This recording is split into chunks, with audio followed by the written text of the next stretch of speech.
Dimulai dari Abu Al-Hasan Al-Qabisi rahimahullah berkata, madhab yang sahih dan menjadi pegangan ahlu sunnah wal jamaah ialah bahwa ruh itu setelah keluar dari tubuh diangkat oleh para malaikat sampai dihadapkan kepada Allah subhanahu wa ta'ala. Lalu Allah menanyainya, jika ruh itu tergolong ke dalam mereka yang mendapatkan kebahagiaan karena imannya, maka Allah menitahkan, bawalah dia dan perlihatkanlah kepadanya bakal tempatnya dalam surga, atau perlihatkan tempatnya di surga. Maka para malaikat pun membawanya masuk ke dalam surga selagi jasadnya dimandikan. Jika jasad orang itu telah dimandikan dan dikafani, maka ruhnya dikembalikan dan dimasukkan di antara kafan dan jasadnya. Oleh karena itu ketika jasadnya dibawa di atas geranda atau keranda, dia dapat mendengar perkataan orang-orang yang baik maupun yang buruk. Dan apabila disolati dan sampai di kuburan, maka ruh itu dikembalikan lagi. Dan orang itu didudukkan sebagai manusia yang bernyawa dan berjasad. Kemudian dua malaikat datang menemuinya untuk mengujinya, sebagaimana akan diterangkan nanti. Artinya makna dua paragraf ini, kalau menurut Abul Hasan Al-Qabisi rahimahullah yang dinukil oleh Imam Qurtubi, ada prosesi keluarnya ruh kematian, berpisah sementara, kemudian pada saat dia lagi dikafani, dikembalikan ruhnya tapi belum masuk ke jasadnya, masih bersama dengan kafan atau jasad yang dikafani tadi. Kemudian pada saat masuk ke kuburan, menurut pendapatnya adalah dimasukkanlah ruh tersebut juga ke dalam kuburan lalu ditanyakan.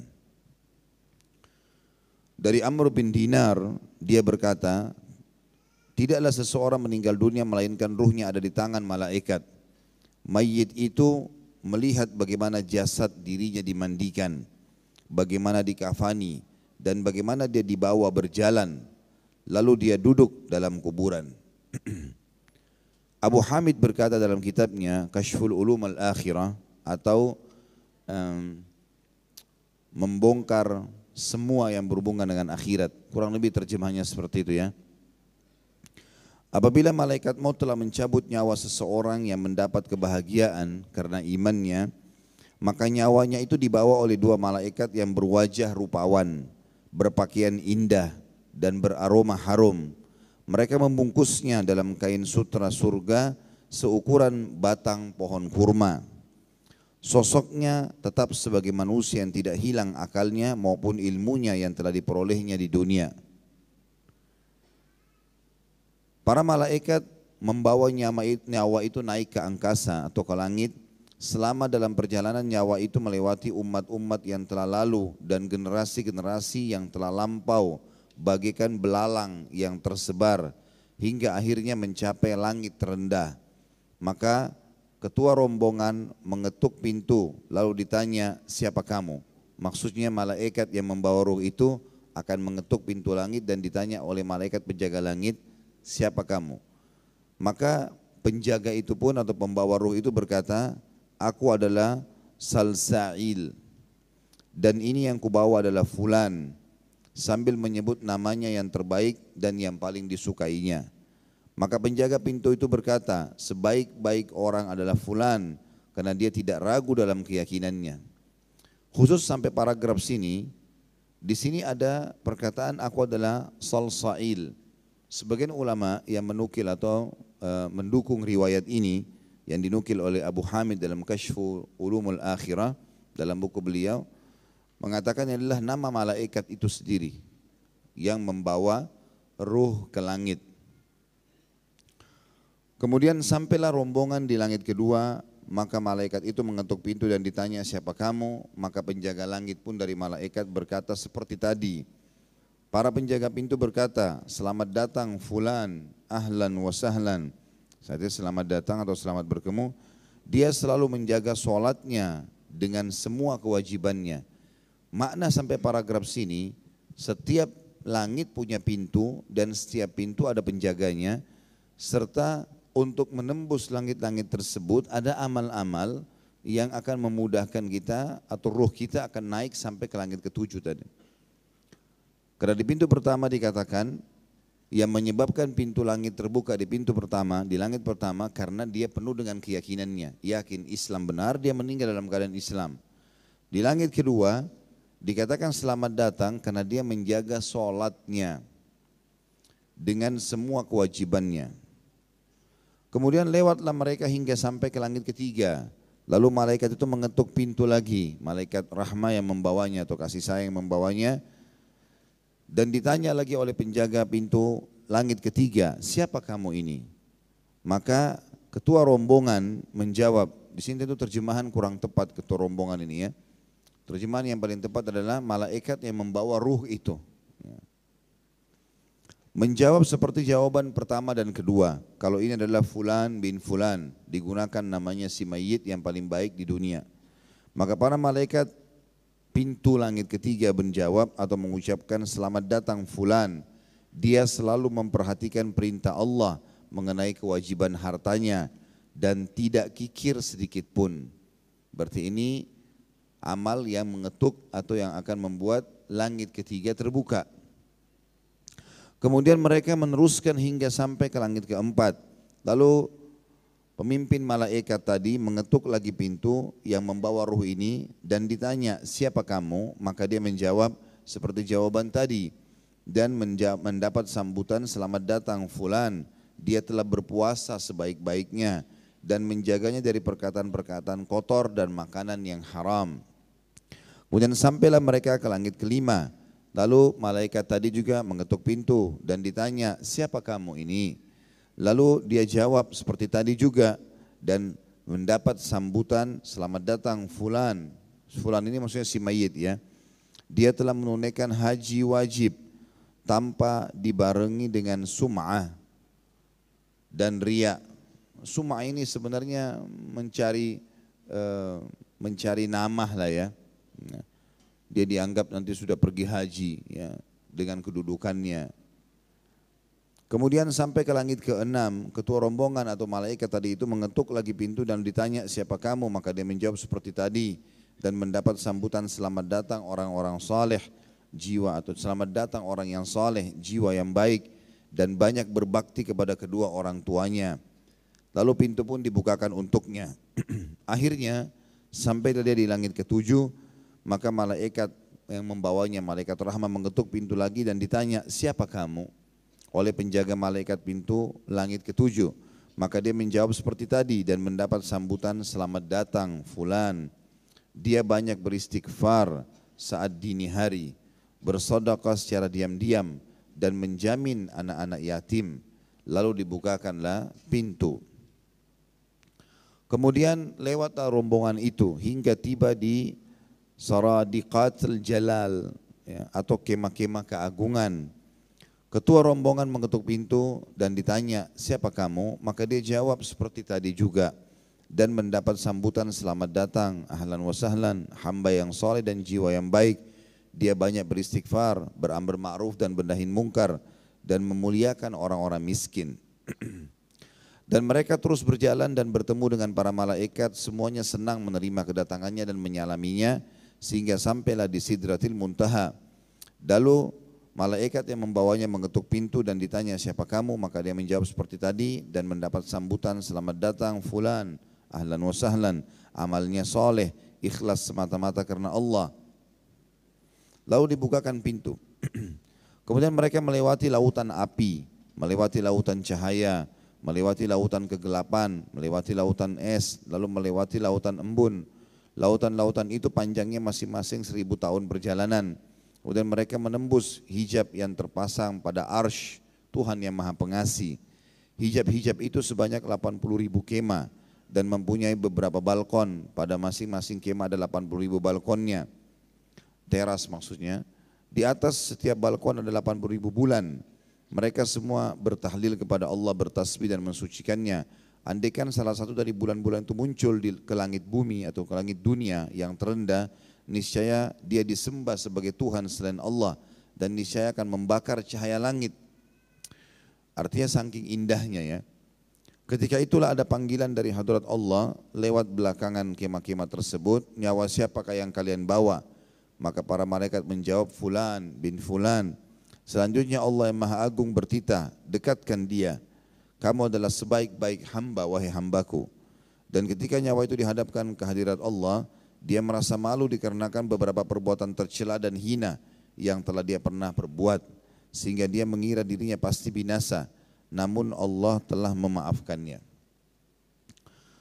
Tentu sampai di sini, ya, seseorang yang mentahkik buku ini, jadi bukan Imam Qurtubi, karena Imam Qurtubi menulis dan menukil. Ada seseorang yang datang lalu mentahkik dan memberikan footnote mengatakan sampai di sini dia belum menemukan riwayat ini. Jadi butuh penelusuran kembali. Tapi ini Imam Qurtubi nukil, ya, dinukil sebagai informasi. Untuk memastikan semua ini tentu butuh waktu untuk mencari riwayat ini. Tapi kalau kita kembali kepada riwayat yang sahih, maka tidak seperti ini rinciannya. Riwayat yang sahih berbunyi, pada saat baginda Nabi SAW mengantar jenazah seorang sahabat dan sudah dimasukkan ke dalam kuburan, maka Nabi SAW berkata, ketahuilah kalau ruh orang beriman akan meninggal dunia, maka akan datang kepadanya 3 sosok malaikat. 2 malaikat kasih sayang di kiri kanannya membawa kain kafan dari surga, dan 1 malaikat maut yang ada di ubun-ubun kepalanya. Sambil mengatakan kepadanya, hai jiwa yang baik, keluarlah kepada rahmat Tuhanmu. Maka ruhnya pun keluar seperti cepatnya air yang keluar dari mulut kendi. Kemudian setelah itu dibawa oleh malaikat rahmat dibungkus dengan kain kafan dari surga, kemudian dibawalah ke langit. Dan di langit pertama, malaikat ini mengetuk pintu dan penjaga malaikat langit berkata, siapa kamu? Maka dia pun mengatakan, siapa bersamamu? Bukan siapa kamu ya. Riwayat ini kan tadi dalam buku kita, siapa kamu? Malaikat itu ditanya. Kalau di yang riwayat yang sahih, yang sudah pasti, itu tidak dikatakan seperti itu, tapi dikatakan siapa yang bersamamu. Maka disebutlah namanya Fulan bin Fulan, namanya si mayit yang paling baik di dunia. Kemudian malaikat pun membukakan pintu, begitu terus sampai langit ke-7. Dan semua malaikat di langit 1 sampai langit 7 berharap ruh ini lewat di sisi mereka, karena kata Nabi SAW ruh itu mengeluarkan bau yang lebih wangi daripada bau kasturi. Dan mudah-mudahan termasuk kita insya Allah ini. Kemudian setelah itu riwayat ini diringkaskan atau ringkas saja, tidak ada seperti tadi sampai mengetuk Sidratul Muntaha, tapi sampai ke langit ke-7. Kemudian terdengar suara dari langit mengatakan, catatkan hambaku ini termasuk penghuni surga. Ya, Allah berfirman, dan kembalikan dia di dunia, di sana saya ciptakan, di sana pula saya akan bangkitkan. Maka ruhnya diturunkan bersamaan jasadnya diantar di dalam liang lahat. Jadi artinya ditunggu jasad tersebut dimasukkan liang lahat, kemudian baru ruhnya dimasukkan lagi ke liang lahat tersebut. Kemudian setelah itu 3 langkah mereka jalan, dia masih bisa mendengarkan suara sendalnya, dan setelah itu datang malaikat mendudukkan dia lalu menanyakan ya pertanyaan yang sudah masyhur, siapa Tuhanmu, ya siapa nabimu, apa kitabmu. Kemudian dibukakanlah bagi dia, setelah itu dia jawab, lalu dibukakan bagi dia pintu neraka. Dia ketakutan melihat neraka tersebut, tetapi malaikat mengatakan, lihatlah dari apa Allah haramkan dirimu. Karena kau beramal saleh beriman, maka tidak jadi masuk di sini.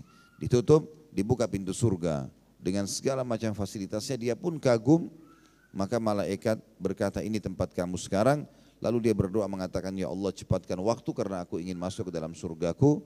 Lalu datang di sebelahnya orang yang tampan, yang wangi, yang bersih, dan dia kagum melihat orang itu. Maka dia mengatakan, saya amal solehmu yang akan menemani kau sampai hari kiamat. Lalu terdengar suara mengatakan, bentangkan kuburan hambaku ini seluas pandangan matanya,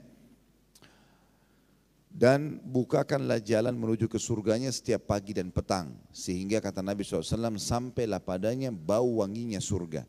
Dia tidak masuk ke dalam, tapi dia melihat. Dan melihat ini sudah sebuah nikmat, apalagi kalau masuk ke dalamnya. Maka jadilah kuburannya taman dari taman surga, kata Nabi SAW. Gara-gara kejadian tadi. Kalau orang fasik atau orang kafir sebaliknya, akan datang kepadanya sosok malaikat 3, di kiri kanannya malaikat penyiksa, di kubur-kubur kepalanya malaikat maut, yang mengatakan, hai jiwa yang busuk, keluarlah kepada murka Tuhanmu. Lalu ruhnya tidak mau keluar, berantakan di tubuhnya.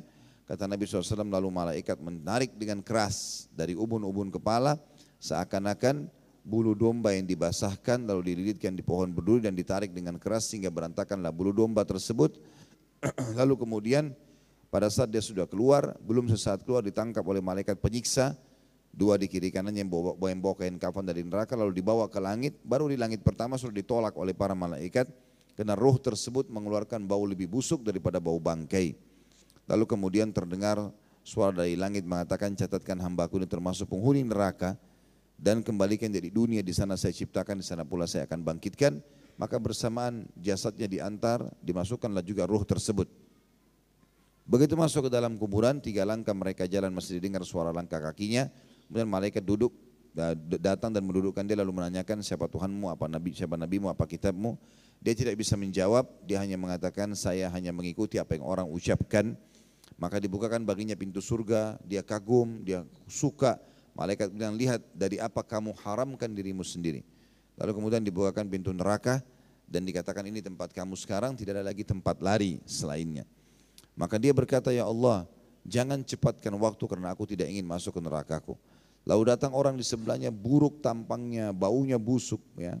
Maka mengatakan dan sambil mengatakan kepadanya, aku adalah amal burukmu yang akan menemani kau sampai hari kiamat. Kemudian Allah mengutus kepadanya malaikat yang tidak punya penglihatan dan pendengaran, yang membawa sebuah besi. Kalau seluruh jin dan manusia bersatu untuk membalikannya, mereka tidak akan mampu. Kemudian dihantamkan ke kepala si mayit, maka hancurlah dia. Begitu terus sampai hari kebangkitan, maka jadilah kuburannya lubang dari lubang neraka. Melihat riwayat yang sahih tadi yang baru kita sampaikan, dan kalau dihubungkan dengan apa yang disampaikan di sini, memang hadis ini yang sekarang tadi kita sudah bacakan, ada beberapa hal yang perlu ditelusuri. Seperti tadi, nama malaikat, ya, yang disebutkan, aku adalah Salsail, ya. Dan nama ini masih sangat asing, ya, belum biasa didengar. Ini butuh penelusuran tentunya. Mudah-mudahan insya Allah nanti saya coba telusuri kembali riwayat ini. Kemudian juga tentang masalah adanya 80.000 bulan yang ada di bawah arsy-Nya Allah atau di Sidratul Muntaha, ya.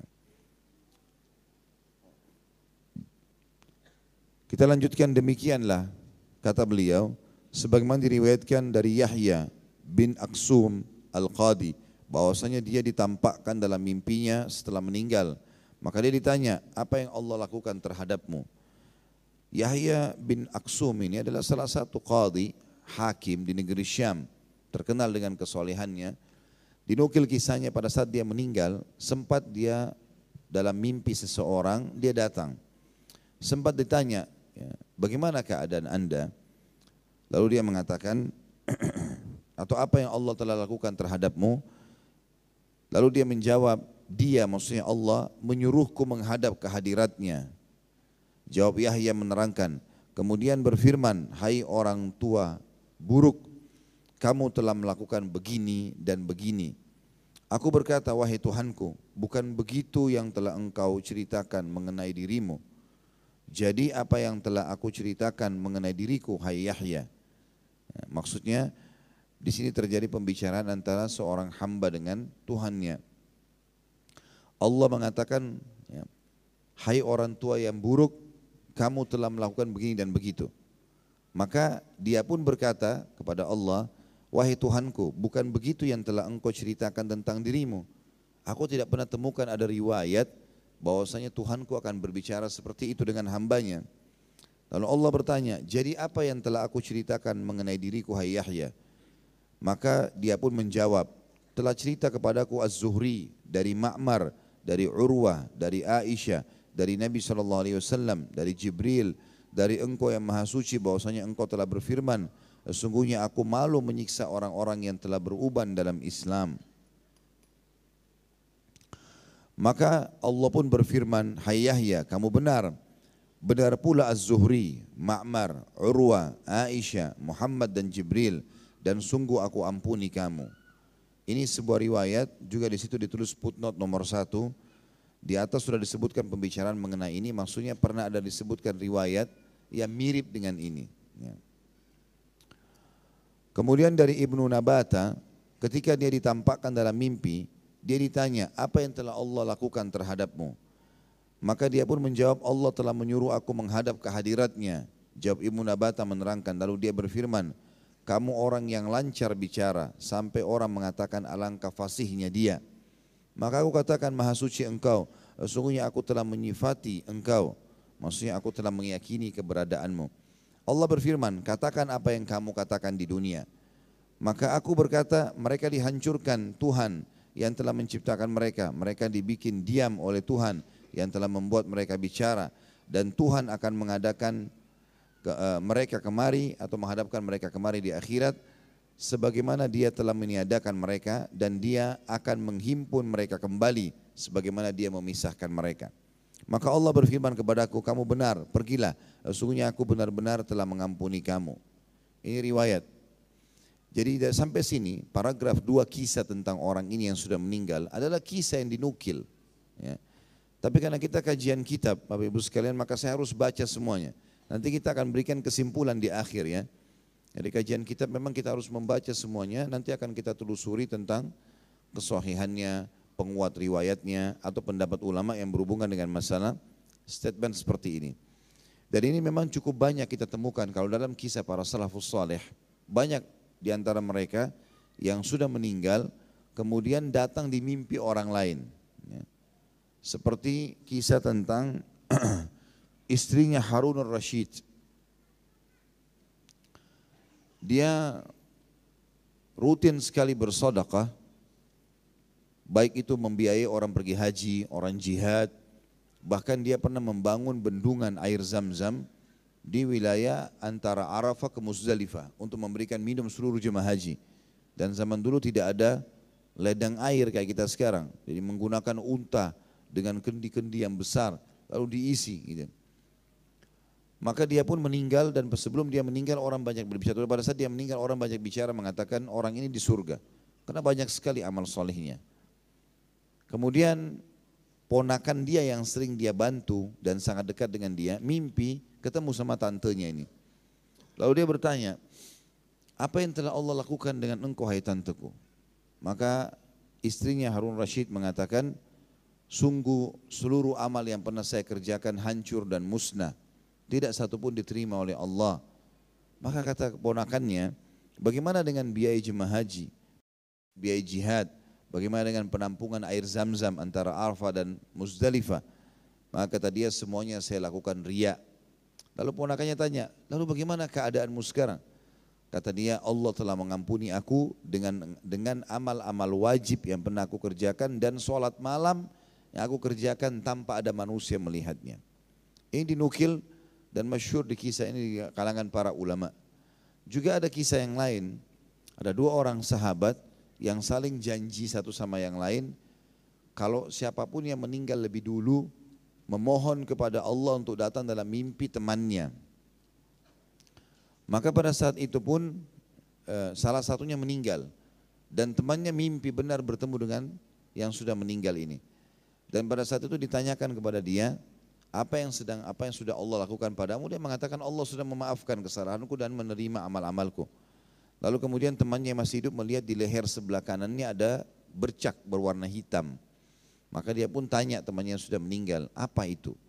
Maka dia mengatakan itu adalah utangku. Kata si mayit, itu adalah utangku 50 dirham kepada Yahudi yang bernama Fulan yang belum aku bayarkan.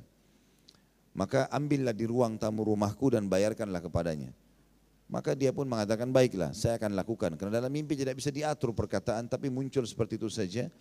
Lalu kemudian sebelum dia bangun dari mimpinya, orang yang sudah meninggal mengatakan, ketahuilah apapun yang terjadi di dunia dari kerabat kami dan teman-teman kami akan disampaikan kepada kami. Dan hari ini telah disampaikan atau kemarin telah disampaikan kepadaku kalau kucing di rumahku meninggal atau mati. Maka temannya pun bangun lalu kemudian datang ke rumah temannya ini lalu mengatakan kepada istrinya apa yang sudah dia lihat tentang suaminya yang meninggal.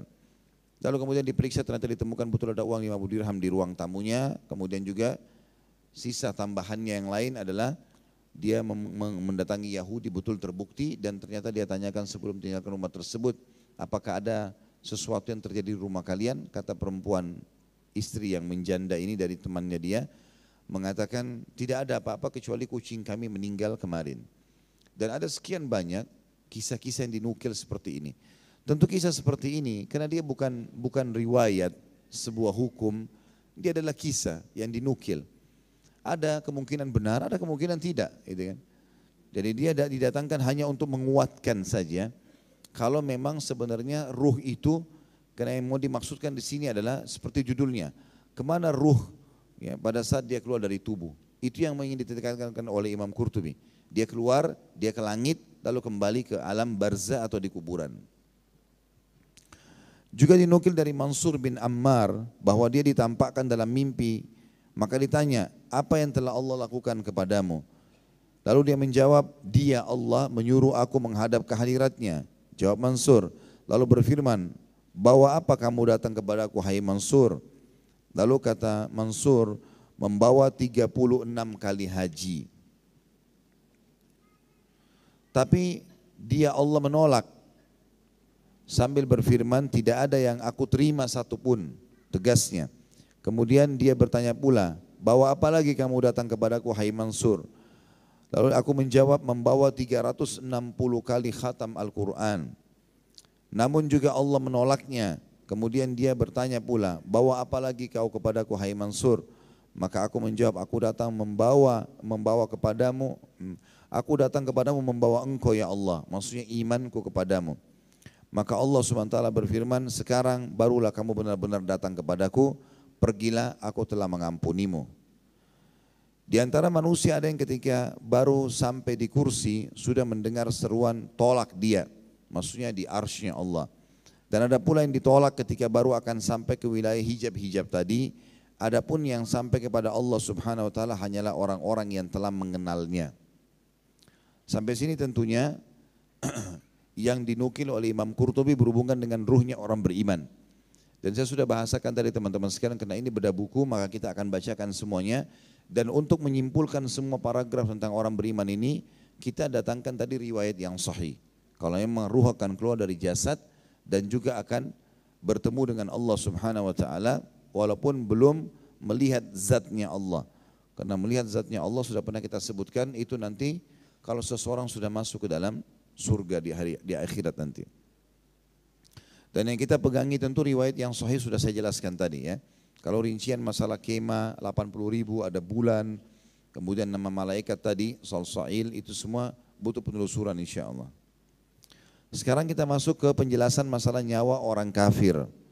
Adapun nyawa orang kafir, maka dicabut secara paksa. Oleh karena itu mukanya seketika berubah menjadi seperti orang yang memakan buah labu pahit. Sementara malaikat berkata kepadanya, keluarlah hai nyawa yang busuk dari jasad yang busuk. Maka berteriaklah si kafir itu sekeras-kerasnya, lebih keras daripada teriakan keledai. Dan apabila Israel telah mencabutnya, dan ini juga tentu nama Israel ini butuh penelusuran lagi ya, dalam riwayat-riwayat yang sahih yang sudah pasti ada Jibril, Mikail dan Israfil ya. Kemudian disebutkan juga dalam Al-Quran Malik, penjaga neraka. Sementara nama-nama malaikat yang lain ini butuh penelusuran riwayat-riwayat atau tentang kesahihannya. Tapi masyhur di lisan orang-orang muslim, Israel adalah malaikat pencabut ruh. Dan apabila Israel telah mencabutnya, maka dia serahkan nyawa si kafir itu kepada para malaikat juru siksa atau Zabania yang berwajah buruk, berbaju hitam dan berbau busuk. Di tangan mereka ada kain kasar dari rambut. Mereka membungkus nyawa itu di dalamnya, maka berubah menjadi sosok manusia seukuran belalang saja. Padahal orang kafir itu sebenarnya lebih besar tubuhnya daripada orang mukmin. Maksudnya besar tubuhnya kelak di akhirat, sebagaimana diriwayatkan dalam kitab Sahih bahwa geraham orang kafir di neraka adalah sebesar gunung Uhud. Khusus ini ada riwayat Imam Muslim yang kata Nabi SAW, sesungguhnya gigi gerahamnya orang kafir pada hari kiamat di neraka lebih besar daripada gunung Uhud dan kulitnya lebih tebal daripada perjalanan 3 hari. Itu memang ada diriwayatkan dalam riwayat yang sahih, dan ini sudah saya jelaskan dalam kajian kitab masalah surga dan neraka. Tetapi penjelasan tentang adanya malaikat bernama Israel dan juga penjelasan bahwasanya malaikat tersebut akan menyerahkan si mayit yang kafir ini kepada Zabania, dan Zabania adalah malaikat penjaga neraka untuk disiksa. Ini tentu apalagi disebutkan cirinya, dikatakan berwajah buruk, berbaju hitam dan berbau busuk. Ini butuh penelusuran riwayat lagi ya. Penelusuran riwayat dalam arti kata memang butuh dipastikan dalam buku-buku yang lain tentang kesahihan riwayat khusus paragraf ini. Dan ini memang belum saya telusuri sama sekali, karena memang saya melihat atau saya kemarin biasanya saya ambil dulu beberapa riwayat ini kemudian saya pastikan sebelum pengajian. Tapi kemarin karena ada kegiatan umroh saya nggak sempat, maka saya belum menelusuri riwayat ini ya. Jadi insya Allah ini menjadi PR saya akan sampaikan ke Bapak Ibu nanti tentang masalah kasus nama malaikat yang membawa tadi Salsail dan juga 80.000 bulan dan tenda, serta juga nama malaikat Israel dan Zabania yang dikatakan sebenarnya dalam riwayat atau dalam buku ini berwajah buruk. Ini butuh penelusuran insya Allah. Kalau masalah riwayat yang mengatakan orang kafir dibesarkan pada hari kiamat di neraka itu betul, dan cukup banyak riwayat yang berhubungan dengan masalah itu. Di antaranya hadis Sahih Bukhari Muslim, kalau orang-orang kafir akan ditebalkan kulit mereka setebal perjalanan 3 hari dan tempat duduknya antara Mekah dengan Hijr, ya kurang lebih perjalanan 1000 kilometer. Ya. Dan itu memang menyebutkan atau itu memang disebutkan tentang masalah besarnya tubuh mereka di neraka untuk beratnya siksaan. Kalau semut kita ingin pukul bagian perutnya, itu agak sulit karena dia kecil sekali. Kalaupun kita memukulnya mungkin semua tubuhnya akan kena. Tapi kalau gajah karena besarnya kita bisa memukul di titik manapun yang kita inginkan. Maka hikmah daripada dibesarkan badan orang kafir di hari kiamat di neraka adalah supaya dia mudah untuk disiksa. Dan memang dibesarkan. Kalau ada yang bertanya, kalau badan seorang kafir, gigi gerahamnya saja seperti gunung Uhud, bagaimana dengan jasadnya? Berapa miliar orang kafir yang meninggal? Bagaimana luasnya neraka? Maka pernah ada seorang Yahudi bertanya kepada Nabi SAW mengatakan, hai Muhammad, kalian menyangka bahwasanya surga itu seluas langit dan bumi. Jadi surga itu seluruh bumi ini, seluruh langit ini, 7 lapis langit. Langit pertama aja di kepala kita ini kita tidak pernah lihat ujungnya, maka surga seluas ini semua. Dalam sebuah riwayat dijelaskan bahkan antara langit satu dengan langit yang kedua itu besarnya perbandingannya seperti cincin dibuang di padang pasir. Surga seluas itu semuanya. Makanya tempat-tempat orang beriman walaupun miliaran jumlahnya, surga masih lowong, masih luas, gitu kan. Sampai dalam sebuah riwayat dikatakan, sungguh surga dan neraka akan dipenuhi oleh penghuni-penghuninya.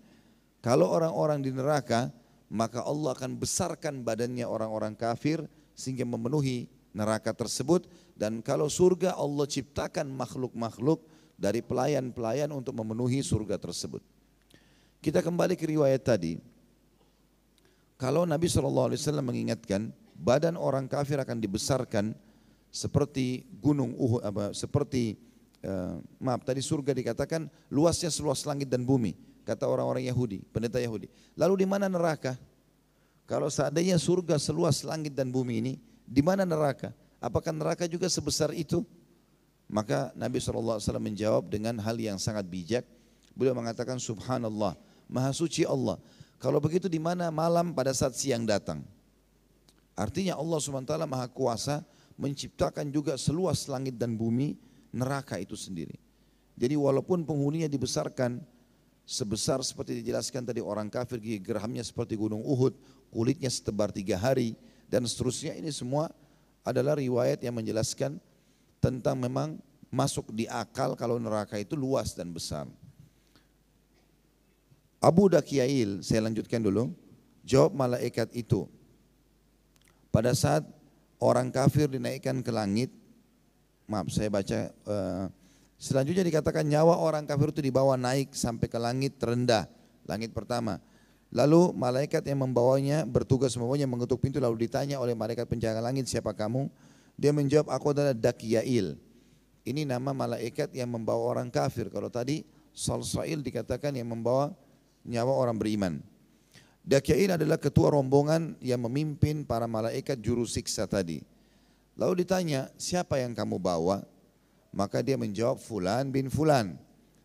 Dia menyebut nama terburuk dari orang yang dibawanya dan yang paling dibenci di dunia. Nama yang paling tidak baik, julukan yang paling tidak baik disebutkan. Lalu kata penjaga pintu langit, tidak ada ucapan selamat datang baginya. Dan tidak ada ucapan ahlan wa sahlan. Sebagaimana dinyatakan dalam Al-Quran, dalam surah Al-A'raf ayat 40. sekali-kali tidak akan dibukakan bagi mereka pintu-pintu langit dan tidak pula mereka masuk ke dalam surga. Ketika Dakyail mendengarkan perkataan tersebut maka dia buang nyawa dari tangannya. Begitulah kiranya yang difirmankan oleh Allah dalam surah Al-Hajj ayat 31. A'udzu billahi minasyaitonir rajim. Wa may yusyrik billahi faka'annama kharra minas sama'i fatakhtafuhu at-tayru aw tahwi bihi ar-rihu fi makanin sahiq. Barang siapa mempersekutukan sesuatu dengan Allah, maka dia seolah-olah jatuh dari langit, lalu disambar burung atau diterbangkan angin di tempat yang jauh. Ketika nyawa itu sampai ke bumi, para malaikat Zabaniyah segera menangkapnya dan membawanya ke Sijjin, yaitu sebuah batu besar tempat kembali ruh orang-orang jahat. Adapun orang Nasrani, saya bacakan sampai di halaman setelahnya ya, baru saya jelaskan. Adapun orang-orang Nasrani dan Yahudi, mereka ditolak dari kursi, lalu dikembalikan ke kuburan mereka. Yang dimaksud ditolak dari kursi di sini adalah arsy-Nya Allah. Ya. Lalu dikembalikan ke kuburan mereka. Ini apabila mereka masih mengikuti syariat masing-masing, karena dengan mengikuti syariatnya berarti nyawa mereka sempat menyaksikan pemandian maupun penguburan jasadnya sendiri. Sedangkan orang musyrik sama sekali tidak dapat menyaksikan peristiwa tersebut karena dia dijatuhkan langsung pada saat itu ke dalam siksaan. Adapun orang munafik dia seperti orang yang kedua tadi, maksudnya orang musyrik, yakni ditolak dalam keadaan dimurkahi dan diusir lalu dikembalikan ke lubang kuburnya. Sedangkan orang mukmin yang lalai, orang muslim yang lalai, mereka berbeda-beda nasibnya. Ada di antara mereka yang ditolak justru oleh sholat yang telah dia lakukan. Karena orang yang melalaikan sholat dan tidak menunaikan dengan sempurna adalah seperti halnya pencuri. Di waktu sholatnya dilipat seperti kain usang. Lalu dihantamkan ke wajahnya. Sesudah itu sholatnya sendiri naik seraya berkata, semoga Allah menyia-nyiakanmu sebagaimana kamu telah menyia-nyiakanku. Khusus riwayat ini sudah ditelusuri tapi ini hadis yang lemah. Hanya memang ada hadis yang lain, riwayat yang lain berbunyi, kalau seseorang nanti ditimbang amalnya pada hari kiamat, maka akan ditemukan sholatnya atau diperiksa sholatnya. Kalau sholatnya itu bagus, ya, aman, maka selamatlah dia. Kalau tidak, maka akan diremuk seperti kain yang lusuh, lalu dilemparkan ke wajahnya dan tidak berguna bagi dia. Ada yang ditolak oleh zakatnya sendiri, karena dia berzakat hanya karena ingin dikatakan fulan suka bersedekah, atau barangkali menyalurkannya kepada para wanita dan ia memang pernah kami lihat semoga Allah melindungi kita dari nasib yang menimpahnya. Maksudnya Imam Qurtubi mengatakan ada riwayat yang menjelaskan ada orang amal solehnya bisa membantu dia naik ke langit. Tapi ada orang-orang muslim yang lalai. Tadi orang munafik, orang musyrik sudah kita jelaskan. Orang muslim yang lalai tidak seperti itu. Amal-amalnya malah menolak dia dan amalnya tetap naik ke langit. Lalu melaporkan kepada Allah Subhanahu Wa Taala kalau sebenarnya orang ini tidak layak untuk menerima atau menjadikan saya sebagai penyebab dia masuk ke dalam surga. Jadi dia ditolak oleh amalnya sendiri. Dan ada yang ditolak juga oleh puasanya karena hanya berpuasa dari makan saja dan tidak berpuasa dari perkataan, yakni perkataan keji dan semua perkara yang merugikan. Maka dari itu bulan Ramadan muncul lalu memalingkannya. Ada lagi yang ditolak oleh hajinya karena dia berhaji hanya supaya dikatakan fulan itu haji, atau dia berhaji dari harta yang kotor. Dan ada lagi yang ditolak karena kedurhakaannya, karena amal-amal kebaikan lainnya yang hanya diketahui oleh para ulama yang mengerti rahasia-rahasia muamalah dan bagaimana cara membersihkan amal yang semestinya dilakukan semata-mata karena Allah Subhanahu Wa Taala. Pengertian-pengertian seperti di atas telah diterangkan dalam athar-athar dan khabar-khabar. Contoh misalnya khabar yang diriwayatkan oleh Mu'adz bin Jabal radhiyallahu anhu tentang ditolaknya amal-amal dan yang lainnya. Tinggal 3 paragraf insya Allah saya bacakan, saya akan terangkan setelah ini dan memberikan beberapa contoh. Ketika nyawa telah dikembalikan lagi ke jasad dan dia dapati jasadnya telah diangkat untuk dimandikan, maka apabila telah hampir usai dimandikan, dia duduk di kepalanya sampai kepalanya itu dimandikan. Dan manakala mayit sudah dimasukkan ke dalam kafan, maka nyawa itu menempel pada dada dari luar kain. Ia teriak keras-keras, cepatlah kalian bawa aku kepada rahmat Allah, yakni rahmat yang andaikan kalian tahu maka bawa aku menuju kepadanya. Setelah diberitahu akan bernasib celaka, maka dia berkata, perlahanlah kalian. Jangan cepat-cepat membawaku kepada azab yang andaikan kalian tahu betapa dahsyatnya azab yang kalian bawa aku menuju kepadanya. Ketika dimasukkan ke dalam liang kubur, lalu ditimbun tanah, maka kubur itu berseru kepadanya, dulu kamu bersenang-senang di atas punggungku, sekarang kamu bersedih di dalam perutku. Dulu kamu makan bermacam-macam makanan, sekarang kamu menjadi makanan ulat dan cacing di dalam perutku. Dan masih banyak lagi kata-kata kecaman lainnya sampai tanah diratakan. Lalu datanglah seorang malaikat yang bernama malaikat Ruman memanggilnya. Dia adalah malaikat yang pertama-tama menemui mayit apabila telah dimasukkan ke dalam kubur, sebagaimana akan diterangkan lebih lanjut insya-Allah. Dan Allah telah mengetahui alam gaibnya yang lebih bijaksana dan sangat bijaksana. Dari apa yang kita baca tadi 2-3 lembar ini teman-teman sekalian. Untuk potongan pertama, 5-6 paragraf pertama sudah saya jelaskan riwayat yang sahih tentang ruh keluar. Riwayat-riwayat yang setelahnya ini semuanya umumnya didhaifkan oleh Syekh Albani rahimahullah tentang masalah adanya nama-nama malaikat, adanya ibadah yang menolak ya, atau yang menolak untuk bersama dengan si mayit. Sementara itu riwayat memang diriwayatkan oleh Muadz bin Jabal sahabat Nabi radhiyallahu anhu, tapi dilemahkan oleh sebagian ulama tentang masalah riwayat ini. Tapi kalau kita ambil riwayat-riwayat yang sahih berhubungan dengan ini, memang ada riwayat Bukhari Muslim menjelaskan kalau seseorang itu meninggal dunia dan dia orang beriman, maka dia akan berkata, cepatkanlah bawa ruh ini, karena dia sedang menuju kepada rahmat Tuhannya. Kalau dia orang fasik atau orang kafir, maka dia akan berkata kepada orang-orang yang memikulnya, kemana kalian akan membawanya? Kepada siksaan, azab, sungguh celakalah dia. Sampai sini ada riwayat sahih menjelaskan. Dan tentu seorang muslim berpegang pada riwayat yang sahih.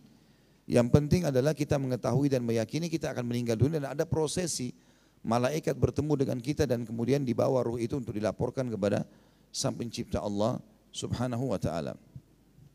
Ini tentu berhubungan dengan masalah kasus ruh keluar dari jasad. Ada pelajaran-pelajaran yang harus kita ambil teman-teman sekalian berhubungan dengan masalah keluarnya ruh ini. Pertama sekali kata ulama, dia akan keluar dengan sangat cepat dan dimensi waktu berbeda dengan dimensi kita yang masih hidup. Makanya kalau kita lihat cuplikan di YouTube banyak sekali tentang mati mendadak misalnya. Berapa banyak orang yang lagi berdiri jatuh. Saya kemarin baru mendapat cuplikan, ada seseorang yang mengirim di grup kami teman-teman dari Madinah. Ada cuplikan tentang orang yang meninggal tiba-tiba. Ada orang berdiri tiba-tiba jatuh. Ada orang lagi ngobrol tiba-tiba meninggal. Ada orang yang tidak sengaja memegang listrik terbakar dan segala macam hal. Dan subhanallah begitu cepat sekali. Padahal kalau kita telusuri riwayat-riwayat tentang masalah ruhnya akan keluar, prosesi malaikat bisa berbicara, kemudian mencambuknya kalau dia orang kafir dan buruk, dan membawa ruhnya ke atas, itu proses yang kelihatannya panjang sekali. Bagaimana menyatukan antara riwayat-riwayat ini dengan kejadian di depan mata kita. Maka kata ulama, poin pertama dalam masalah kematian harus difahami dimensi waktu berbeda dan memang prosesnya sangat cepat. Kemarin di pesawat, waktu saya balik dari umrah, ada satu orang kita, seorang ibu, saya dengar samar-samar, karena perjalanan cukup lama 9 jam, berulang-ulang disebutkan sama petugas di pesawat pramugarinya, kalau ada dokter tolong bantu, ada penumpang yang butuh. 2-3 kali atau 4 kali bahkan diulangi selama perjalanan. Terakhir subhanallah 15 menit sebelum turun di Jakarta, atau setengah jam kurang lebih, ada seorang ibu dibawa dari belakang ke depan. Kebetulan saya di kelas bisnisnya, ada di kelas ekonomi dibawa ke depan. Lalu ditaruhlah ibu tersebut, saya ada kursi kosong terus di sebelahnya. Ya. Saya lihat orang-orang pada ngumpul semuanya. Waktu itu saya sempat istirahat, lalu saya terbangun, lalu saya berpikir mungkin ibu ini tadi yang mungkin butuh bantuan. Saya pikir orang ini mungkin hanya sekedar mau butuh bantuan medis saja. Ternyata mereka sudah pada kumpul semua dan dadanya sempat ditekan oleh seorang pramugari. Tiba-tiba mereka mengatakan orang ini sudah lewat, sudah meninggal. Padahal baru ditaruh tadi, baru berapa saat.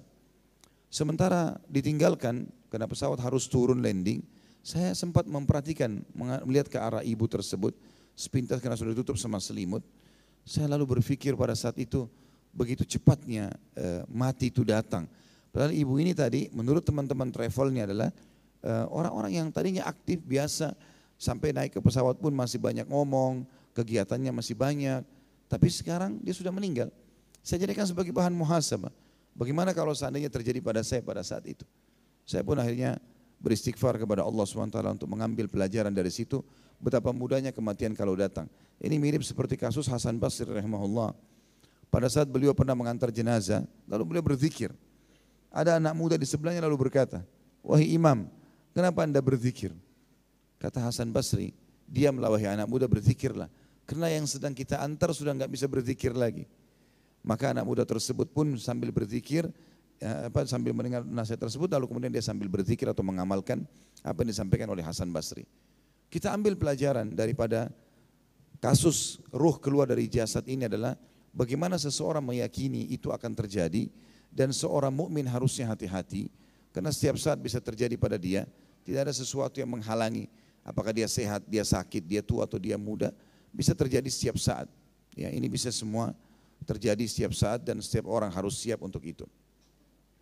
Dijelaskan di pasal setelahnya masalah cara mati yang berbeda-beda dan masing-masing orang menghadapi dengan kondisi yang berbeda-beda. Di antaranya berfirman atau dalam firman Allah, di sini mungkin kita akan buka Al-Quran karena ada beberapa ayat yang tidak dijelaskan atau ditulis oleh penerbit lafaz Al-Qurannya.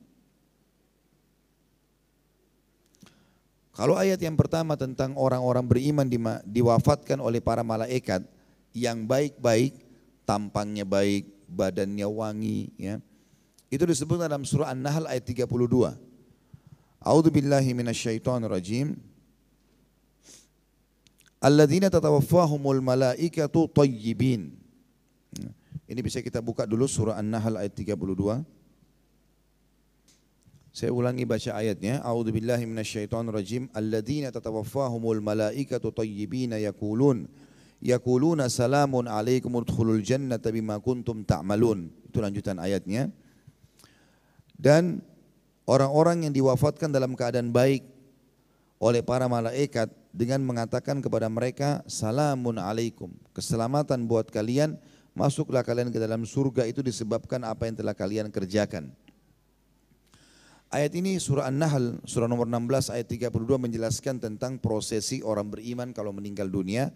Dan ulama tafsir mengatakan malaikatnya datang dengan tampang yang paling sempurna, yang paling baik, dengan cahaya yang terang sebagaimana Allah ciptakan dari cahaya.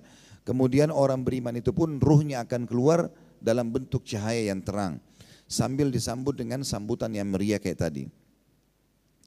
Kemudian surah As-Sajdah setelahnya, tapi ini tidak ditulis oleh penerbit di sini Al-Qur'annya, maka kita buka juga surah nomor 32 dalam Al-Qur'an. A'udzu billahi minasyaitonir rajim. Qul yatawaffakum malakul mautil ladzi wukkila bikum thumma ila rabbikum turja'un. Katakanlah hai Muhammad, jelaskan kepada pengikutmu bahwasanya malaikat maut yang diserahi untuk mencabut nyawa kalian pasti akan mematikan kalian. Ada lanjutan ayat di sini yang perlu kita ketahui karena sampai sini saja ditulis oleh penulis, tapi kita harus lanjutkan. Dan ketahuilah hanya kepada Tuhan kalian akan dikembalikan. Lalu lanjutan ayat ini yang penting setelahnya, ayat 12 tentang prosesi orang-orang kafir atau orang fasik.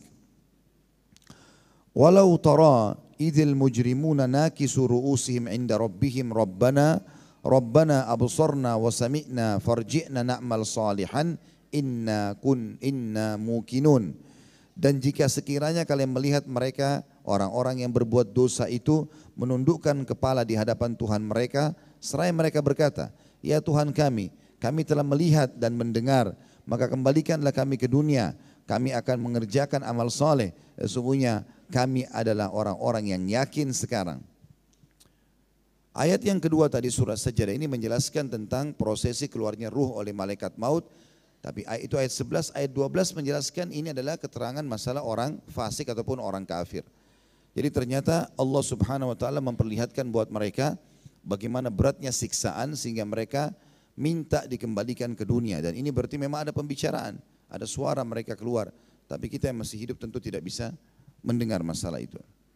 Juga tentang sama prosesi kematian ini, ruh yang dicabut dan beda-bedanya prosesi kematian disebutkan dalam surah Al-An'am. Surah nomor 6 ayat 61. A'udzu billahi minasyaitonir rajim. wa huwal qahiru fawqa ibadi wa yursilu alaikum hafadatan hatta idza jaa ahadakumul mautu tawaffathu rusuluna wa hum la yufarritun. Dan dialah Allah yang telah mempunyai kekuasaan tertinggi di atas semua hamba-hambanya dan diutusnya kepada kalian malaikat-malaikat penjaga. Sampai sini tentu masalah kita masih hidup, semua kita punya malaikat penjaga yang mengingatkan tentang kebaikan-kebaikan. Lalu sehingga lanjutan ayatnya, sehingga apabila datang kematian kepada salah seorang di antara kalian, ia diwafatkan oleh malaikat-malaikat kami dan malaikat-malaikat kami tidak akan melalaikan kewajibannya. Jadi dua ayat pertama tadi menjelaskan orang beriman kalau meninggal seperti apa. Ayat yang keduanya tadi Sajdah menjelaskan orang kafir. Lalu ayat Al-An'am menjelaskan kalau malaikat-malaikat ini baik orang beriman ataupun orang kafir dan fasik, mereka tidak akan terlambat sama sekali dalam mencabut ruh. Dikatakan di situ malaikat-malaikat kami tidak akan melalaikan kewajiban. Yang dimaksud juga dengan la yufarritun adalah mereka tidak terlambat, sangat cepat dalam mencabut ruh itu. Juga dalam surah An-Nahl, kita kembali surah nomor 16 tadi, ayat 28, Allah Subhanahu wa taala berfirman, alladzina tatawaffahumul malaikatu zalimi anfusihim fa'alqaw salama ma kunna na'malu min su' bala innallaha alimun bima kuntum ta'malun. Orang-orang yang dimatikan oleh para malaikat dalam keadaan berbuat zalim kepada diri mereka sendiri, artinya orang-orang yang banyak dosanya, lalu mereka menyerahkan diri sambil berkata, kami sekali-kali tidak ada mengerjakan sesuatu kejahatan pun. Maka malaikat menjawab, ada, sesungguhnya Allah Maha mengetahui apa yang kalian kerjakan. Ayat surah An-Nahl 28 menjelaskan tentang orang muslim yang lalai. Jadi kita kembali lagi, An-Nahl 32 tadi menjelaskan orang mukmin yang meninggal dalam keadaan baik. Surah As-Sajdah 11 dan 12 menjelaskan orang kafir kalau meninggal seperti apa, ruhnya keluar. Dan juga An-Nahl 28 menjelaskan orang-orang muslim yang lalai. Masing-masing punya keadaan berbicara dengan malaikat yang sedang mencabut ruhnya. Kata Imam Qurtubi, ayat-ayat di atas semuanya menceritakan secara garis besar bagaimana cara Allah yang Maha Tinggi mematikan manusia. Ayat-ayat itu kemudian diterangkan lebih lanjut oleh Rasulullah SAW dalam hadis-hadisnya sebagaimana akan dijelaskan dalam pasal ini, tapi setelah menjelaskan beberapa ayat. Juga firman Allah yang berbunyi dalam surah Al-Anfal ayat 50, A'udzu billahi minasyaitonir rajim. Walau tara idh yatawaffal ladina kafarul malaikatu yadribuna ujuhahum wa adbarahum. Lanjutan ayat, wa dzuqu adzabal hariq. Andai saja kalian bisa melihat bagaimana malaikat mencabut jiwa orang-orang kafir sambil memukul muka dan punggung mereka dan dikatakan rasakanlah panasnya api neraka. Juga ayat yang berbunyi dalam surah Muhammad ayat 27. Ini butuh untuk kita buka ayatnya. Surah nomor 47 ayat 27. Fakaifa idza tawaffathumul malaikatu yadribuna ujuhahum wa adbarahum. Dan bagaimana keadaan mereka apabila malaikat mencabut nyawa mereka selain memukul muka mereka dan punggung-punggung mereka. Kata Imam Qurtubi, kedua ayat ini khusus membicarakan tentang matinya orang kafir yang terbunuh dalam perang Badar.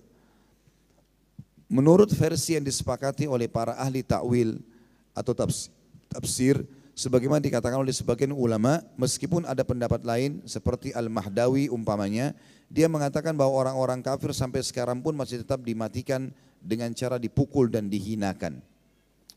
Jadi prosesi orang mati kafir tadi sudah dijelaskan dalam surah As-Sajdah ayat 12 tadi, kalau mereka akan berbicara dengan malaikat dan malaikat akan menghinakan mereka. Di dalam surah An-Nahl 50 dan Muhammad 27 dijelaskan kalau mereka dipukul wajahnya. Khusus di sini masalah dipukul wajah dan bokong mereka sehingga berbekas. Seperti jenazahnya para orang-orang kafir di Badar, semuanya kelihatan. Wajah mereka belang dan bokong mereka bagian belakang itu seperti hangus terbakar. Dan Nabi SAW menjelaskan kepada para sahabat dalam sebuah riwayat Bukhari, apakah kalian mau bedakan atau tahu mana korban kalian dan mana korban para malaikat? Kata para sahabat, tentu ya Rasulullah. Kata Nabi SAW, semua yang kalian temukan di bagian leher, wajah, dan di bagian jari-jari mereka itu terputus dengan ada luka terbakar, maka itulah korban malaikat. Sampai ada beberapa sahabat yang mengatakan, saya pernah di perang Badar ingin menebas leher seorang kafir. Setelah duel dengan dia, pedangnya sudah jatuh. Pada saat saya melayangkan pedang saya untuk menebas lehernya, maka tiba-tiba lehernya sudah terbang sendiri. Dan ternyata dia meninggal dunia. Lalu dia laporkan kepada Nabi SAW, ya Rasulullah, begini kejadiannya. Maka kata Nabi SAW, itu adalah korban para malaikat. Jadi yang dimaksud dengan ayat ini, pendapat umumnya ulama adalah korban-korban Badar. Makanya kita tidak temukan sekarang orang kafir belang wajahnya pada saat meninggal. Karena kalau orang tidak fahami tentang kejadian ini terjadi di perang Badar sebab turunnya 2 ayat ini, maka orang akan memahami kenapa ada orang kafir yang meninggal kulitnya masih mulus, wajahnya masih bagus. Mana firman Allah yang mengatakan malaikat akan mencambuk mereka. Ini umumnya pendapat jumhur ulama. Ada pendapat sebagian ulama, diantaranya disebutkan Al-Mahdawi, salah satu dari sekian banyak ulama yang mengatakan ini terjadi pada orang kafir, tapi terjadinya tanpa diketahui oleh orang yang masih hidup. Bagaimana Allah menghantamnya, bagaimana Allah mengizinkan para malaikat memukulnya, itu adalah kuasa Allah subhanahu wa ta'ala.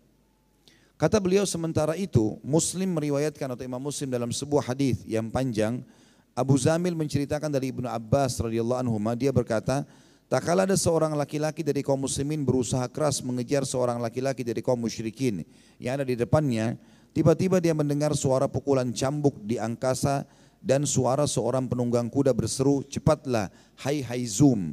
Tiba-tiba dia melihat orang musyrik yang ada di depannya tadi telah roboh terlentang. Dia memeriksanya, ternyata telah terpotong hidungnya dan terbelah mukanya. Dia memeriksanya, ternyata telah terpotong hidung dan mukanya akibat pukulan cambuk. Maka orang-orang menyaksikan peristiwa itu semuanya. Lalu seorang sahabat Ansar menemui Rasulullah SAW untuk melaporkan kejadian itu. Maka Nabi SAW bersabda, kamu benar, itu adalah bantuan dari langit kedua. Maksudnya dari Allah SWT, malaikat yang datang.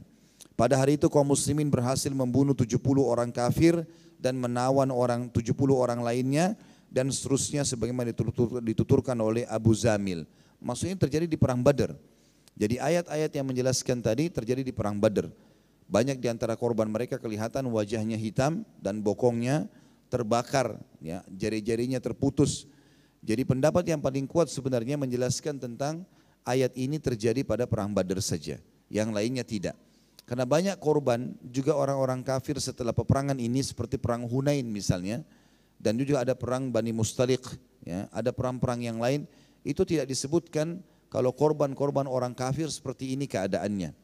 Seperti korban yang dibunuh juga oleh Ali bin Abi Thalib pada saat perang Ahzab, ada di situ jenazahnya. Dan pada saat itu sempat beberapa saat dengan kaum muslimin lalu dilemparkan jenazahnya melewati parit atau khandak. Tapi tidak ada riwayat yang menjelaskan kalau wajah mereka merah atau menghitam dan terbakar sebagaimana ayat tadi menjelaskan itu. Berarti yang lebih kuat pendapat di sini adalah memang terjadi hanya pada korban Badar saja. Dan memang di Badar ini dihadiri oleh para malaikat, dan malaikat punya peran. Satu-satunya peperangan yang dihadiri oleh malaikat hanya Badar, yang hadir dan ikut berperang hanya Badar saja. Perang yang lain di zaman Nabi SAW ada malaikat hadir seperti perang Hunain tapi tidak ikut berperang. Di antaranya kisah tentang Abdullah bin Mas'ud radhiyallahu anhu. Beliau orangnya kecil sekali, kurus, ya, saking kecilnya dan kurusnya. Satu waktu pernah Abdullah bin Mas'ud naik di atas sebuah pohon kurma dan tertiup angin, karena angin kencang. Zaman dulu orang kalau mau lihat adakah kafilah datang dari jauh, mereka naik ke atas pohon kurma. Ibnu Mas'ud naik ke atas pohon kurma, di sahabat di bawah lagi nunggu berita, ada enggak kafilah kelihatan dari jarak jauh. Ternyata angin cukup kencang sehingga betisnya Ibnu Mas'ud radhiyallahu anhu kelihatan. Abdullah bin Mas'ud masyhur, mungkin teman-teman sering baca hadisnya dari Abdullah bin Mas'ud. Orang perawi hadis yang cukup banyak, sekian ribu hadis yang diriwayatkan oleh dia. Rupanya tersingkap betisnya dan saking kecilnya sampai sahabat tertawa melihat kecilnya betisnya Ibnu Mas'ud, jadi kurus sekali. Lalu kata Nabi SAW, apakah kalian menertawakan betisnya Ibnu Mas'ud sementara kedua betisnya di timbangan pada hari kiamat lebih berat daripada gunung Uhud. Kejadiannya pada saat Ibnu Mas'ud masuk di perang Badar, dia menawan Abbas bin Abdul Muttalib radhiyallahu anhu. Nanti dia masuk Islam, waktu itu belum masuk Islam. Dia ikut berperang di Badar karena dia diperintahkan oleh sukunya. Makanya kata Nabi SAW kepada para sahabat, kalau kalian temui Abbas di medan perang jangan ada yang bunuh. Karena dia keluar hanya karena dipaksa oleh kaumnya.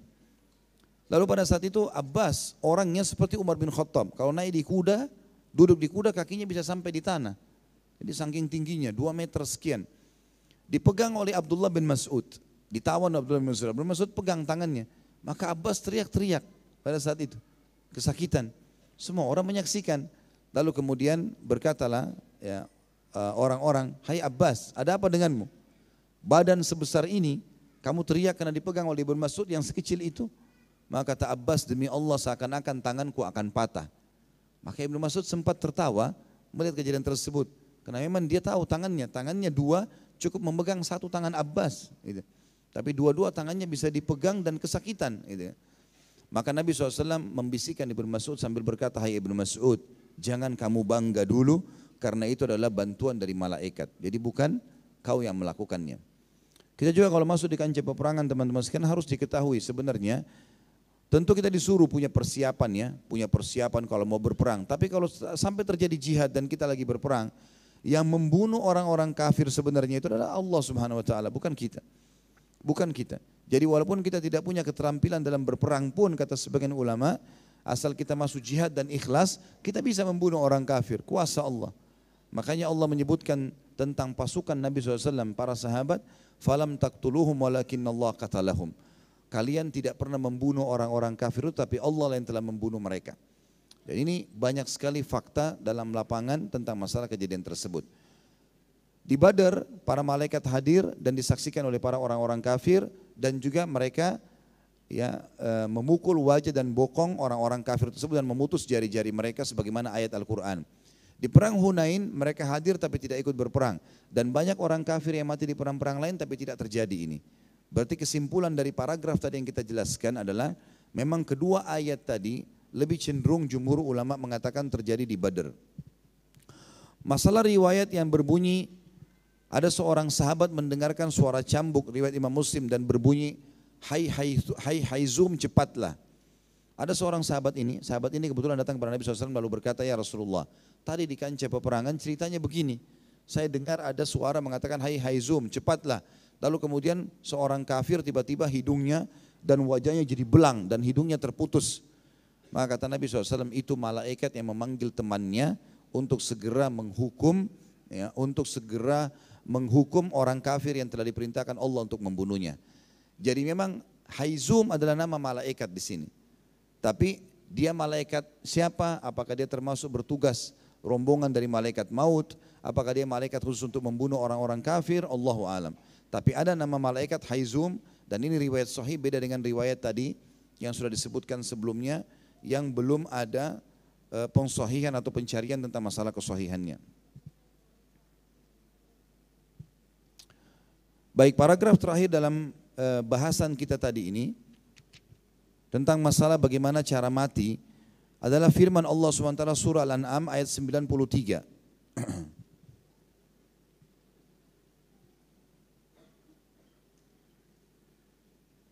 Ini juga sama ayatnya tidak ditulis di sini. Al-An'am surah nomor 6 kita lihat ayat 93. A'udzubillahi minasyaitonirrajim.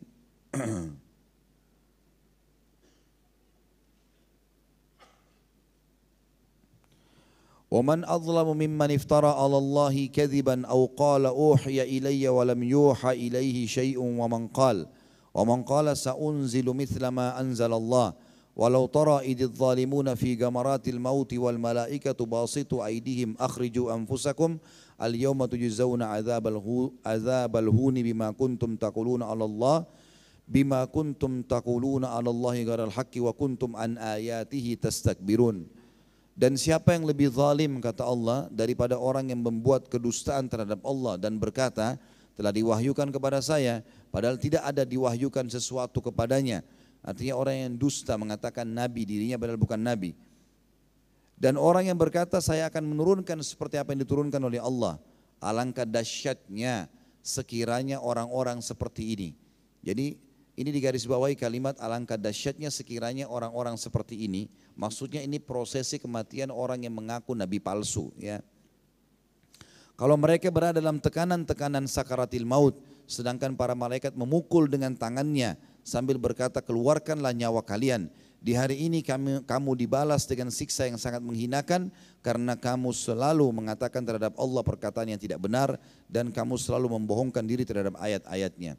Dan ini subhanallah, ayat ini terjadi dan disaksikan oleh para sahabat pada jenazahnya Musailamah Al-Kadzab, ya, orang yang mengaku sebagai nabi di zaman Nabi SAW atau nabi itu meninggal. Maka pada saat dia meninggal di tangan Khalid bin Walid, dia dibunuh oleh Wahsy, ya, ditombak. Dan ditemukan jenazahnya seperti ayat ini dijelaskan. Kalau bagian wajahnya ditemukan ada seperti pukulan yang sangat keras, sehingga membuat bagian wajahnya itu seperti gepeng. Dan ini juga terjadi pada orang yang mengaku nabi palsu. Berarti tidak semua orang kafir kalau meninggal keadaan wajahnya rusak ataupun badannya terbakar. Tapi ada orang-orang tertentu.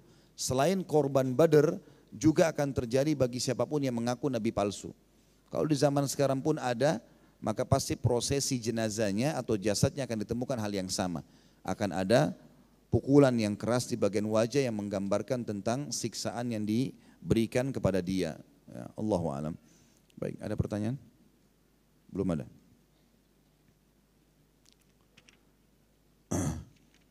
Saya tutup teman-teman sekalian dengan pasal kita di sini.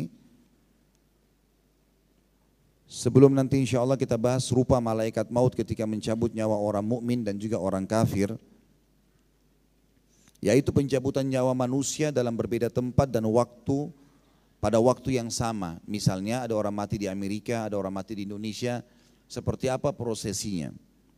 Kata Imam Qurtubi, jika ada yang bertanya bagaimana cara menggabungkan ayat-ayat tadi di atas atau yang sudah kita bahas sebelumnya, dan bagaimana cara malaikat maut mencabut dalam satu waktu beberapa nyawa manusia yang meninggal di timur ataupun di barat. Maka jawabannya adalah bahwa kalimat tawaffa dalam Al-Quran atau tawaffaitu ad-daina atau istaufaitu ad-daina.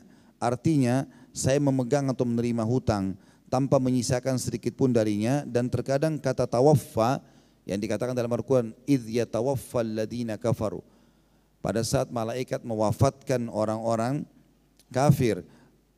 Kalimat wafat itu dari bahasa Arab bisa diambil dari kalimat tawaffaitu daina, artinya aku telah melunasi utangku dan tidak menyisakan sedikit pun. Dan kata tawaffa juga dikaitkan dengan malaikat maut karena dia yang melakukan langsung pekerjaan ini. Terkadang dikaitkan juga dengan para pembantu-pembantunya karena mereka yang melaksanakannya, dan terkadang dikaitkan dengan Allah Subhanahu wa taala sebagaimana dalam firman Allah dalam surah Az-Zumar ayat 42. A'udzu billahi minasyaitonir rajim. Allahu yatawaffal anfusa hina mautiha. Allah memegang jiwa ketika matinya. Juga dalam firman yang lain surah Al-Hajj, dan dialah Allah yang telah menghidupkan kamu kemudian mematikan kamu. Juga dalam surah Al-Mulk, ayatnya mirip semuanya ini. Allah telah menjadikan hidup, mati dan hidup sebagai ujian buat kalian. Jadi malaikat yang disuruh melakukan satu pekerjaan pada hakikatnya dia hanya melaksanakan apa yang diperintahkan Allah. Bisa saja Allah Subhanahu wa taala memerintahkan malaikat maut atau para pembantunya mencabut itu.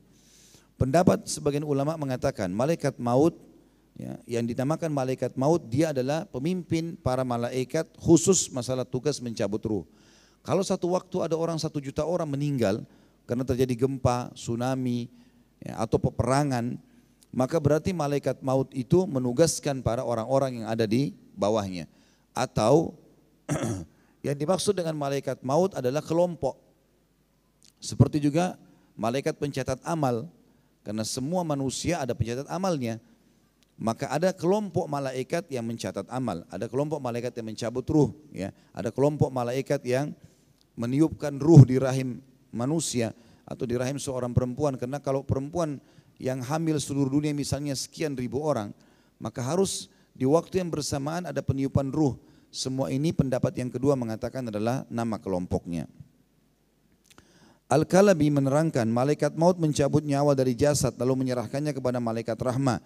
Jika dicabut nyawa seorang mukmin dan jiwa, jika nyawa seorang mukmin diberikan kepada malaikat rahmah. Jika orang kafir maka diserahkan kepada malaikat azab atau penyiksa. Pengertian ini yang diterangkan dalam sebuah hadis Al-Bara yang nanti akan dibahas insyaAllah. Disebutkan dalam sebuah kabar dari Nabi SAW menyatakan sesungguhnya malaikat maut memanggil ruh-ruh sebagaimana seseorang dari kalian memanggil anak kudanya atau anak sapian kudanya, kemarilah, kemarilah. Pada kabar tersebut di atas, Nabi SAW menyatakan maksudnya bahwa malaikat maut itu memanggil ruh orang-orang yang akan dimatikan dan dicabut oleh Allah Subhanahu wa ta'ala. Sudah ada pertanyaan? Fadhal. Dan dalam kabar yang lain, malaikat maut duduk, di hadapannya ada lembaran-lembaran atau ada lembaran tempat menulis ajal orang di malam nisfu Sya'ban, yaitu malam untuk segala urusan yang penting-penting dijelaskan di pertengahan bulan Sya'ban, seperti rezeki dan ajal manusia. Menurut pendapat sebagian ulama seperti Ikrimah dan lainnya, tapi yang benar malam dijelaskan urusan yang penting-penting adalah malam Lailatul Qadar. Sebagaimana dinukil dari Qatadah, Al-Hasan, Mujahid dan lain-lainnya. Pendapat kedua ini sesuai dengan firman Allah Subhanahu wa taala dalam surah Dukhan ayat 1 dan ayat 3 tentang masalah penulisan apapun di Lailatul Qadar. Sampai sini paragrafnya yang dimaksud adalah malaikat maut bisa saja mencabut dengan bertugas sendiri, mencabut semua, atau menugaskan para pembantu-pembantunya, atau dia duduk lalu kemudian melihat daftar tulisan orang-orang yang akan dicabut nyawanya. Kemudian malaikat maut pun memanggil satu persatu mereka sehingga berkumpul nyawa tersebut lalu ditarik sekaligus dengan cara dikeluarkan secara serentak. Menurut Ibnu Abbas bahwa Allah membuat keputusan-keputusan di malam nisfu Sya'ban lalu menyerahkan kepada para malaikat yang akan mengurusnya di malam Lailatul Qadar. Berarti Ibnu Abbas menggabungkan antara dua pendapat. Yang dimaksud juga di sini adalah malam nisfu Sya'ban atau malam Lailatul Qadar, malaikat maut duduk lalu menerima daftar nama-nama orang yang akan mati. Kemudian memanggil mereka atau memanggil ruh-ruh tersebut lalu kemudian menyatukan dan menarik sekaligus semuanya. Ini makna paragraf sampai tadi yang kita bacakan. Sahdan berkata, apabila usia manusia atau seorang yang akan dicabut nyawanya telah habis, maka gugurlah dari Sidratul Muntaha selembar daun di mana nama orang itu tertulis. Daun itu gugur dan jatuh persis pada lembaran yang ada di tangan malaikat maut tadi. Dengan demikian maka ketahuilah bahwa umurnya telah habis, ajalnya telah tiba dan jatah makanannya juga sudah terputus. Dan menurut kabar lainnya, malaikat maut ada di bawah arsy dan lembaran-lembaran orang yang mati berjatuhan kepadanya. Adapun yang dimaksud lembaran itu adalah daun-daun Sidratul Muntaha. Wallahu a'lam. Ya, ini yang disampaikan sampai sini tentunya. Baik, begitu saja Bapak Ibu sekalian. Mohon maaf kalau ada yang salah dan kalau ada benar pasti dari Allah Subhanahu wa taala. Subhanakallahumma bihamdika asyhadu an la ilaha illa anta